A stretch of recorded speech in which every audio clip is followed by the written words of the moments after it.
Warahmatullahi wabarakatuh.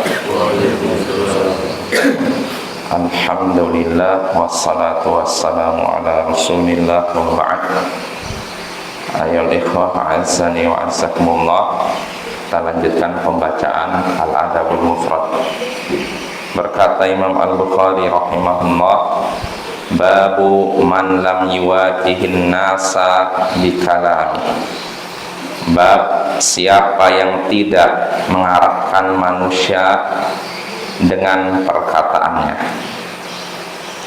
Haddatsana Umar ibn Hafs qal haddatsana abi qal haddatsana al-A'mash qal haddatsana Muslim an Masruq qal qalat Aisyatu sana'an Nabiy sallallahu alaihi wasallam syai'an farakhasa fihi fatanazzaha anhu qaumun fabalagha dhalika an-nabiy sallallahu alaihi wasallam fakhatab fahamidallah thumma qala ma balu aqwamin yatanazzahuna 'ani syai'i asna'u fa wallahi inni la'alamuhum billah wa ashadduhum lahu khasyah.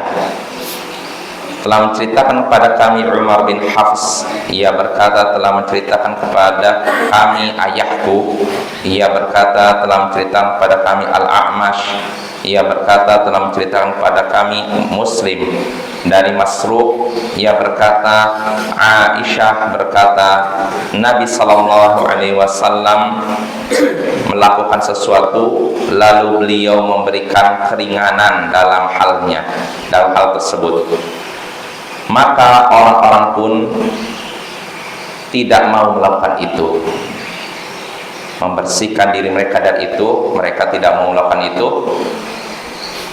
Kabar tersebut sampai kepada Nabi sallallahu alaihi wasallam, maka beliau pun berkhutbah. Beliau memuji Allah lalu berkata, ada apa dengan orang-orang yang tidak mau melakukan sesuatu yang aku lakukan?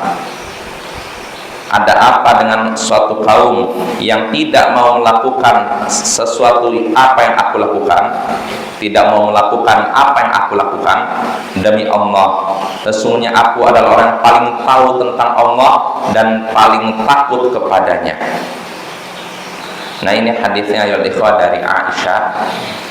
Di sini Aisyah menyatakan bahwa Nabi sallallahu alaihi wasallam melakukan sesuatu lalu beliau memberikan keringanan. Maksudnya beliau melakukan sesuatu yang sifatnya rukhsah, keringanan.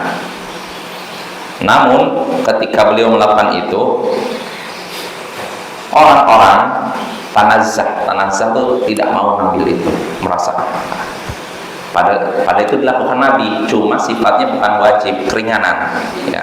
Contohnya disebutkan oleh para ulama seperti Nabi ketika malam beliau sholat, beliau juga tidur.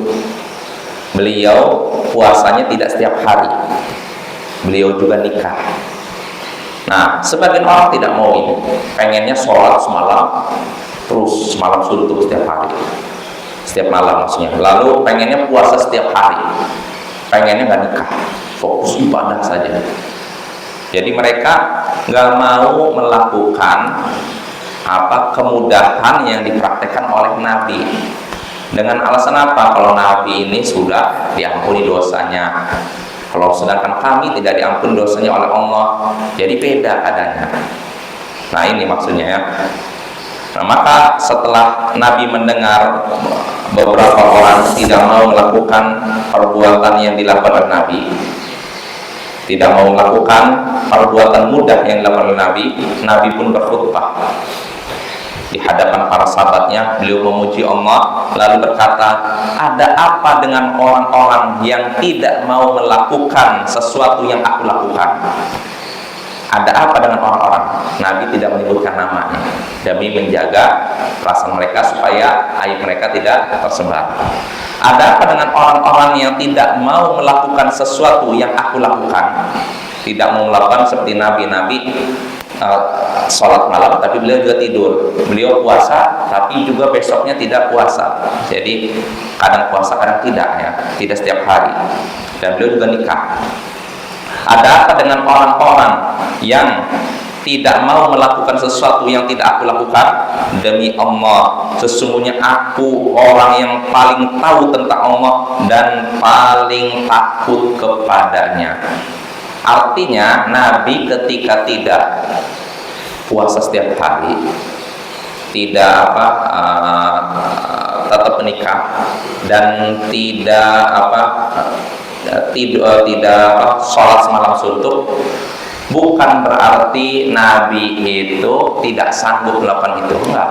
Nabi orang yang paling takut kepada Allah, paling mengerti tentang Allah, tapi Nabi ingin mengajarkan bahwa inilah Islam, inilah sunnah, itu ada keringanan, tidak memaksa diri untuk beribadah secara berlebihan. Nah, ini maksudnya ya. Insya Allah jelas. Nah, dari hadis ini kita bisa mengambil beberapa faedah. Di antaranya pertama, anjuran mengambil rukhsah yang diberikan oleh Allah. Rukhsah itu keringanan. Ketika Allah memberikan keringanan, maka kita ambil. Jangan kita ngerasa saya nggak butuh keringanan Allah. Nah, yang seperti ini menurut sebagian ulama bisa terjatuh dalam dosa yang besar. Ya, maka Bapak kalau ada rukhsah, ambil rukhsah tersebut. Kalau kadang-kadang rukhsahnya ditinggal, keringanannya tinggal, nggak masalah. Tapi kalau terus tinggalkan, seakan-akan sombong. Allah sudah memberikan keringanan, saya nggak mau. Contohnya apa? Ini yang sering nih. Ketika safar tidak mau diringkas sholatnya. Ada sebagian orang nggak mau. Itu hanya untuk orang lemah iman. Berarti Nabi lemah iman, berarti Abu Bakar lemah iman, berarti Utsman, sahabat Umar bin Khattab lemah iman. Karena mereka ketika safar perjalanan jauh, mereka meringkas sholat mereka yang tadi 4 jadi 2. Nah, sebagian orang tidak mau meringkas sholat dengan alasan itu hanya untuk orang lemah iman. Ini bahaya sekali ucapan seperti ini ya. Maka nggak boleh seperti itu. Hendaknya kita mengambil keringanan yang Allah berikan kepada kita. Sebagaimana disebutkan hadis, Allah itu suka keringanan yang Dia berikan kita ambil, sebagaimana Allah suka kewajiban yang Dia berikan kita ambil juga. Allah sudah memberikan kewajiban, ambil, memberikan keringanan, ambil. Ya, jangan ditolak. Lalu faedah berikutnya yang bisa kita petik dari hadis ini, tercelaknya orang yang berlebihan dalam beribadah. Ya, karena Nabi sampai mengingkari tersebut dengan khutbah di hadapan para sahabatnya. Padahal yang melakukan tidak semuanya, cuma berapa gelintir, tapi Nabi langsung khutbah. Ini tandanya perkara yang bukan perkara ringan, perkara besar. Lalu berikutnya, faedah berikutnya yang bisa kita petik dari hadis ini,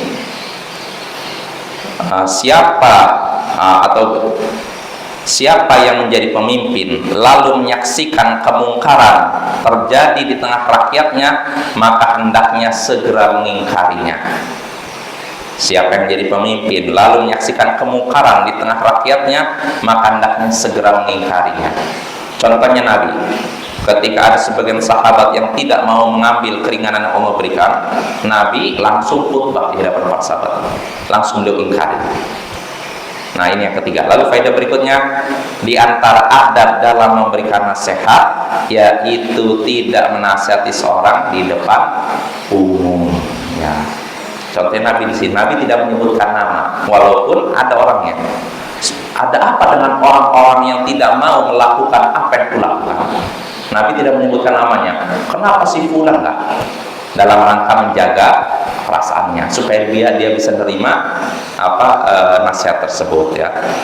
Nah, itu mungkin beberapa faedah yang bisa kita petik dari hadis ini, walaupun masih banyak faedah, sangat banyak dari hadis ini, tapi cukup 4 saja. Mudah-mudahan bermanfaat.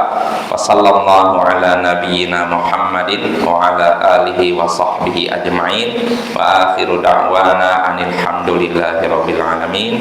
Assalamualaikum warahmatullahi wabarakatuh.